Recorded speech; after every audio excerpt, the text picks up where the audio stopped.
Chijioke was a humble fisherman who lived on the banks of the great river Imo in a small village nestled between hills and forests. The village was known for its fertile land, thriving crops, and peaceful inhabitants. The river, long revered as the lifeblood of the community, was believed to be sacred. It provided water for drinking, bathing, and cooking. The villagers, many of whom relied on the river for their daily livelihood, could not imagine life without its constant flow. Chijioke, a strong, hard-working man, was among the most respected members of the village. He had a loving wife, Ngozi, and two young children. His life, for the most part, had been simple and content, much like the many others in the village. Every morning, he would rise before the sun and set out in his boat to cast his nets. His catches were plentiful, and he always had enough to feed his family and share with the others. However, one morning, everything changed. The day started like any other. Chijioke left his hut before dawn, his feet pressing softly on the dirt path as he made his way to the river. The air was cool and filled with the sounds of nature awakening. He paddled out into the river, casting his net with the practiced grace of a man who has spent his entire life on the water. As he pulled his nets in, something felt strange. The water seemed darker than usual, murky and unsettling. But Chijioke did not think much of it. He had fished this river for years and knew its moods well. However, as he hauled the nets onto his boat, he noticed something that made his heart stop. There, caught in the mesh, was the body of a man. At first, Chijioke thought it was a trick of the light. Perhaps some of the river's current had brought debris into the nets, and it merely appeared to be a body. But as he drew the catch closer, his breath caught in his throat. The lifeless body of a man was tangled in the nets, his face pale and frozen in an expression of terror. His clothes were ragged, and his skin was already beginning to show signs of decay. But what struck Chijioke the most was the strange, unsettling aura that seemed to emanate from the body. It was as though the man's death had not been a natural one. Shocked, Chijioke quickly untangled the body and placed it in the boat. He knew he had to bring it to the village elders. The river had claimed many lives before, but a corpse so recently washed up was rare. He needed to report it before the rumors started. As he paddled back toward the shore, the weight of the situation began to press down on him. Who was this man, and how had he ended up in the river? The answers eluded him, but one thing was clear. Something had gone terribly wrong. When Chijioke reached the village, he was greeted by a small crowd of villagers who had gathered near the river's edge. The word had already spread that he had found a body. The elders were quick to gather, and soon the small village square was filled with murmurs of fear and curiosity. The elders examined the body carefully, their brows furrowed in concern. They had seen many things in their years, but the presence of the body in the river unsettled them. No one could explain how it had come to rest there, nor what had happened to the man before his death. His body bore no visible wounds, yet there was a lingering sense of darkness surrounding him. After some discussion, the village chief, an old man named Ugo, addressed the crowd. He spoke of the river's power and the spirits that watched over it. The river, he said, is not just a source of life. It is a bridge between the living and the dead. And sometimes when a soul is lost, it calls out from the depths. But the question remains, why this man and why now? The villagers were uneasy. No one dared to speak out, for the river had always been a sacred and mysterious force. But the chief's words had planted a seed of doubt. Something was wrong, and the villagers could sense it. They turned to Chijioke, the one who had found the body. Chijioke felt a chill run through him. His mind raced, and for a moment he was frozen in place. He had done nothing wrong, had he? He had simply brought the body to the village. But the villagers, fearful and superstitious, looked at him with suspicion. The whispers began almost immediately. It is said, one villager murmured, that the dead carried curses. Curses? Another asked, fear evident in her voice. Could it be that the river itself is cursed? That the body carries something dangerous? Perhaps he touched the water, someone else suggested, looking at Chijioke with wide eyes. Perhaps he stirred something evil from the depths. The rumor spread like wildfire. The villagers began to speak of dark forces, of cursed water, and of the strange man who had been found dead in the river. Chijioke tried to defend himself, but his words were drowned out by the rising tide of fear. They had already made up their minds. As the days passed, Chijioke noticed changes in the village. Crops began to fail in the fields, and strange illnesses spread among the animals. People started to avoid him, crossing the street when they saw him coming. The suspicion grew, and with it, the whispers. One evening, as Chijioke sat alone by the river, lost in his thoughts, an old woman approached him. She was hunched over, with long white hair that seemed to shimmer in the moonlight. Her name was Amara, and she was known throughout the village as the wise woman. She had seen many things in her long life, and her eyes were sharp with knowledge that few could understand. "You are in great danger, my son," she said softly, her voice like the wind. "The river has a memory. It remembers every death, every drop of blood spilled in its waters, and now it calls to you." Chijioke looked at her in confusion. "But I have done nothing wrong. I only found the body and brought it to the elders." Amara's eyes softened. "It is not what you did, but what you failed to understand. The river has not forgotten the death of the man. He was not simply a victim. He was a messenger, and his death carries a curse that now follows you." Chijioke's heart pounded in his chest. "What do you mean?" he asked, his voice shaking. Amara stepped closer, her eyes never leaving his. "The water you used to cook, the water you brought from the river, it carries the curse of death. When you boil food with it, when you use it to prepare meals for others, the curse spreads. The water from the river has been tainted, and now you must face the consequences." The words hit Chijioke like a thunderclap. The food he had prepared for his family, for the villagers, was it cursed? Had he been unknowingly feeding them the very thing that would bring sickness and death? He stood up abruptly. "But I didn't know. I never meant to harm anyone." Amara nodded slowly.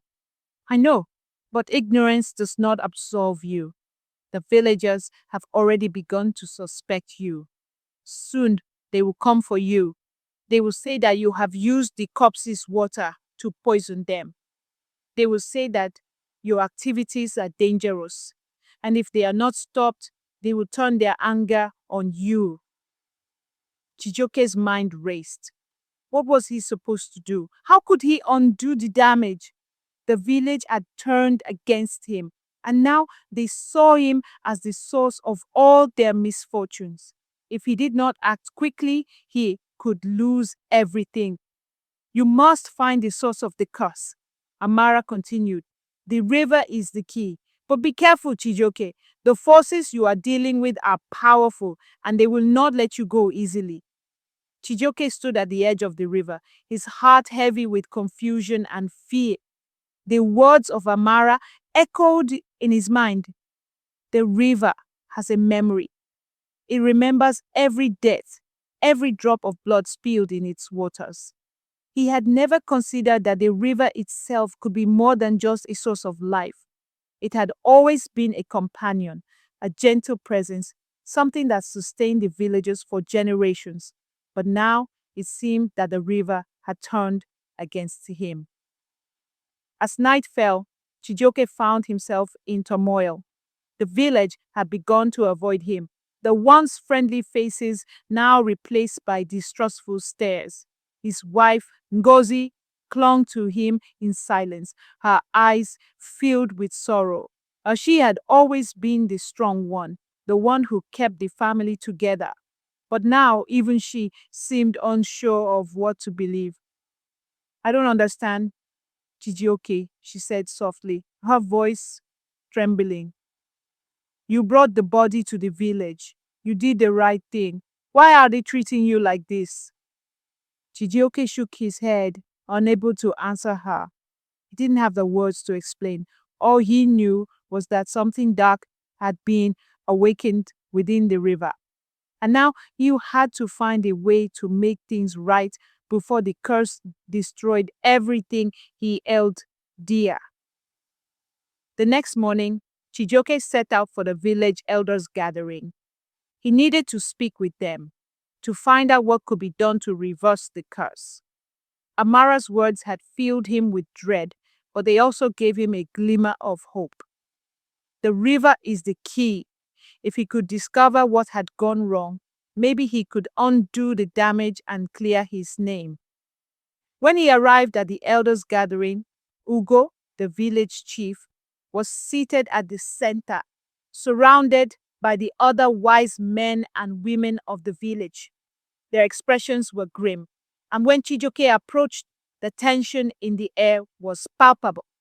They had all heard the rumors, and their suspicion was evident. You have come to speak. Ugo's voice was sharp, his eyes cold. Chijioke nodded. Yes, Chief Ugo, I must ask for your help. I believe there is something wrong with the river. The body I found, it was not just a man who died. There is something darker at work here. Amara, the wise woman, has told me that the river carries a curse now and that it has spread to the food I've prepared. The elders exchanged uneasy glances. No one spoke for a long moment. Finally, it was Neka, the eldest elder and a woman of great wisdom, who spoke. We have long known that the river holds power beyond our understanding, she said softly, her voice like a whisper.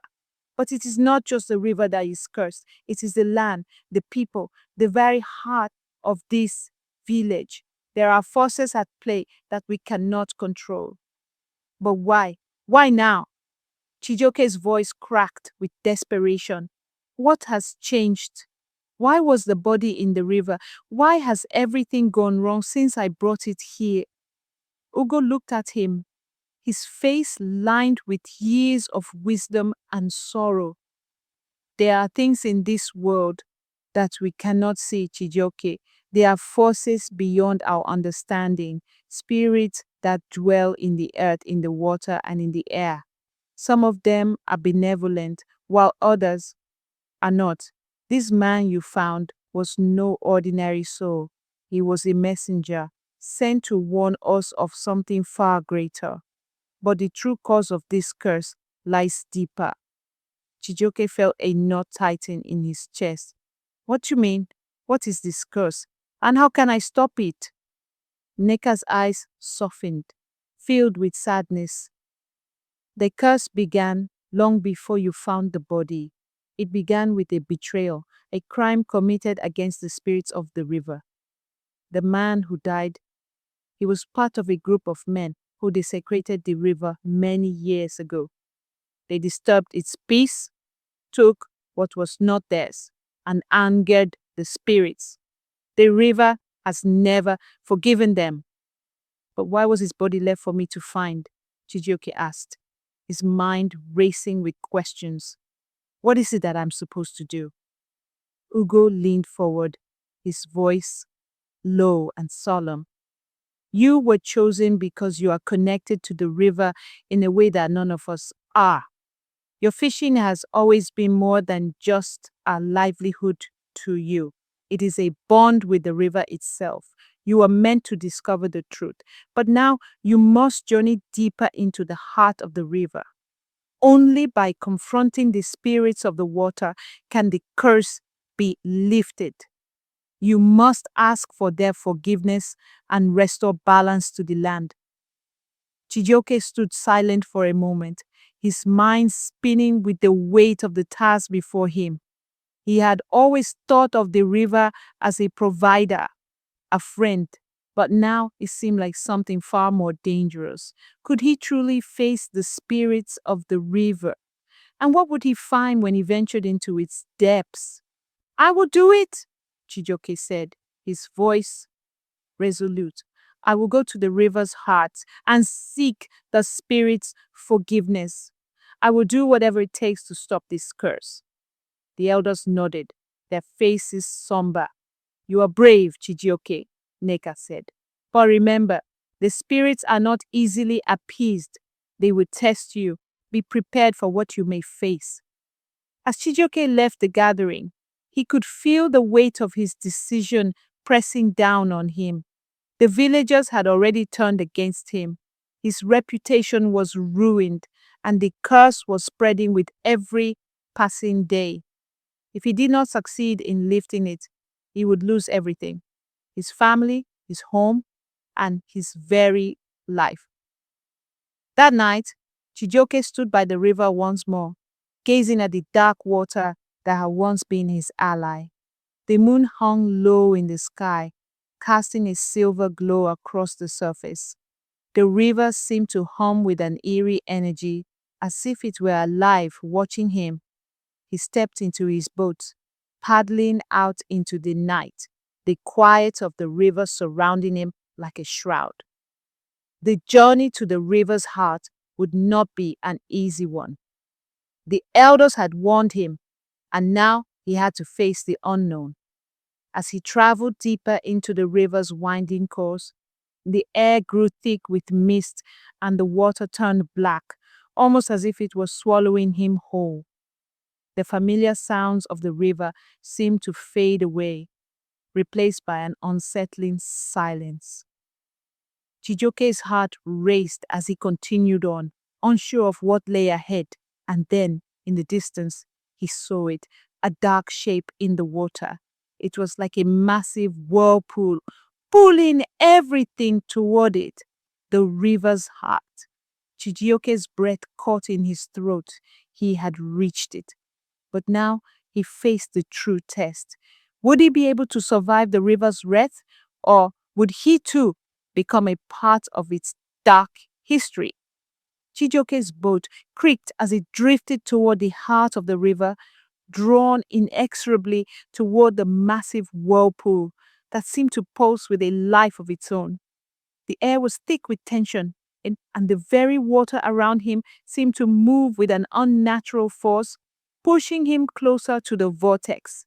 His heart pounded in his chest, the cold mist wrapping around him like a warning. As he neared the swirling darkness, Chijioke could see the shapes of shadows in the water, moving beneath the surface. They were like figures, spirits perhaps, watching him. He had heard the stories of the river's power, but now he felt it with every fiber of his being. The spirits of the river were watching, waiting. And there, at the center of the whirlpool, he could feel an overwhelming presence, something ancient and unforgiving. Chijioke's mind raced, but he forced himself to focus. He had come this far. He could not turn back. Now, as the boat was sucked closer to the center, a deep, thunderous voice echoed from the water, reverberating through his very bones. Why do you come, child of the river? The voice was like the sound of a storm, both terrifying and majestic. Chijioke froze, his throat dry as he tried to find the words. I seek forgiveness, he stammered, his voice shaking. I have disturbed the river's peace. I have brought harm to the land, to my people, and to the spirits. I ask for mercy, for the chance to set things right. There was a long silence, and for a moment, Chijioke thought he had failed.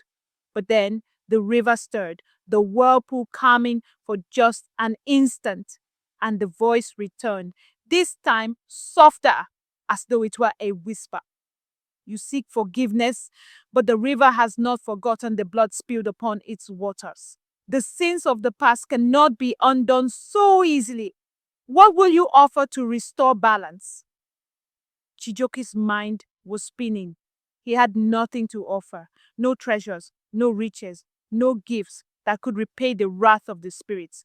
But then something deep within him stirred. He realized that he had something more precious than anything else in the world. His heart, his will, and his love for the river, his home, and his people. I offer myself, Chijuke said, his voice steady now, filled with a quiet determination. I offer my life, my spirit, my service to the river. I vow to protect it, to honor it, and to restore the peace that was broken. For a long moment, the river remained still. Then, slowly, the voice of the river spoke once more. Your heart is pure and your will strong. You have shown that you are not like those who came before you, those who disrespected the river and its spirits. You have proven that you are worthy of the river's forgiveness. But remember, the balance of life is fragile. What has been broken can never be fully restored, but you may heal what you can. The water around Chijoke began to calm, the whirlpool dissipating as the presence of the river spirit receded. The shadows beneath the surface faded, and for the first time since the curse had been unleashed, the river felt peaceful again. Chijoke breathed a sigh of relief, his body trembling from the intensity of the experience. He had passed the test. But even as he prepared to leave, the voice echoed in his mind one last time. Remember, Chijoke, the river will always be with you. It will provide, it will protect, but it will also test you. Do not forget the lesson you have learned today. With those final words, the river calmed completely, the boat drifting gently, as though guided by unseen hands. Chijoke steered it back toward the shore, feeling a sense of peace settle over him. The curse had been lifted, but the journey had only just begun. As he returned to the village, the first light of dawn began to break over the horizon. The villagers had gathered at the riverbank, their faces still uncertain, but hopeful. They watched as Chijoke approached, his boat gliding smoothly to the shore. Chijoke stepped out of the boat, his feet touching the earth once more. He turned to face the villagers, who had fallen silent, waiting for him to speak. The curse has been lifted, Chijoke said, his voice carrying over the crowd. The river has forgiven us, and we must now live in harmony with it. We must honor the spirits of the water and the land, for they are the lifeblood of our people. There was a long moment of silence, and then slowly the villagers began to cheer. They crowded around Chijoke, their faces filled with relief and gratitude. It was as though a weight had been lifted from their shoulders, and they saw him not as the man accused of evil, but as the hero who had saved them all. As Chijoke's family ran to him, his wife Nozi holding him tightly, he knew that he had done what was needed to restore balance. But he also knew that the river would continue to test him, just as it would test all those who depended on it. And as long as he lived, he would protect the river and the people he loved. From that day forward, Chijoke became not just a fisherman, but a protector of the river, its guardian spirit in the village. He taught his children and the next generation to honor the river, to respect the balance of nature, and to remember the lesson they had all learned, that the river was not to be taken for granted, and that its power could both nurture and destroy. As years passed, the village prospered. The river continued to flow, its waters peaceful once again. And though the memory of the curse lingered, became a telltale to each new generation, a reminder of the delicate balance between man and nature, and the price of disrespecting the forces that sustain life. Chijioke never forgot the spirit of the river, and the river in turn never forgot him.